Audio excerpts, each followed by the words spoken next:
பார்க்குற வில்லேஜ் வந்து பட்டிப்ளம், சென்னையிலேருந்து ஒரு 25 கிலோமீட்டர் ஈசிஆர் ரோட்டில் இருக்குது.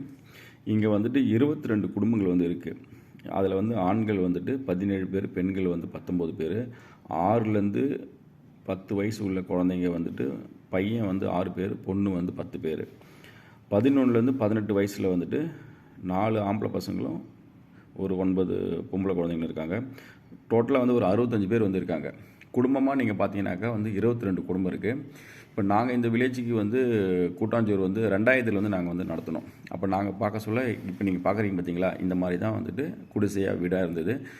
இங்கே வந்து என்ன பிரச்சனைனா, இவங்களுக்கு வந்து ஒரு கரெக்டான ஒரு லேண்ட் வந்து கிடைக்கல. பஞ்சாயத்தில் பேசி அந்த மக்களுக்கு வந்து வேறு ஒரு இடத்துல வந்து இப்போ வந்து எல்லாருக்கும் மெஷர்மெண்ட்டு அளந்து தனித்தனியாக வந்து வீடு வந்து 22 வீடு வந்து அலோகேட் பண்ணியாச்சு. இப்போ அங்கே வந்து வெறும் குடிசை மட்டும்தான் இருக்குது. அதுக்கப்புறம் டாய்லெட்டு போகிறதுக்கு வந்துட்டு வெறும் அந்த பேஷன் வச்சுருக்காங்க. அதை யூஸ் பண்ணுறதுக்கான ஒரு மரப்போ அது மாதிரியான ஒரு அடிப்படை வசதிகளோ வந்து இல்லை. ஏற்கனவே வந்து தோப்புன்னு ஒரு ப்ராஜெக்ட் வந்து இங்கே ஸ்டார்ட் பண்ணியிருக்கோம். அது இல்லாமல் கூட்டாஞ்சோறும் இங்கே வந்து நாங்கள் வந்து நடத்தியிருக்கோம். 2000 வந்து கூட்டாஞ்சோறு நாங்கள் இங்கே நடத்தியிருக்கோம். இது பக்கத்துலேயே வந்து ஒரு பெரிய கவர்மெண்ட் ஸ்கூல் இருக்குது. அது நல்ல பில்டிங்லாம் ரொம்ப இன்ஃப்ராஸ்ட்ரக்சர்லாம் ரொம்ப நல்லா தான் இருக்குது. ஆனால் மெயின்டெனன்ஸ் சுத்தமாக கிடையாது. அங்கே ப்ராப்பரான ஒரு தண்ணி வசதியோ ஒரு டாய்லெட் வசதியோ எந்த ஒரு அடிப்படை வசதியும் ப்ராப்பராக இல்லை. நாங்கள் முதல்ல இந்த ஸ்கூலை வந்து ஆய்வு பண்ண சொல்ல காம்பவுண்ட் சுவர் கிடையாது. இப்போ காம்பவுண்ட் சுவர்லாம் கட்டிட்டாங்க.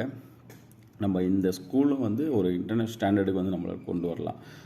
இங்கே உள்ள பீப்புள் அந்த குழந்தைங்க எல்லாமே அந்த கவர்மெண்ட் ஸ்கூலில் தான் வந்து படிக்கிறாங்க.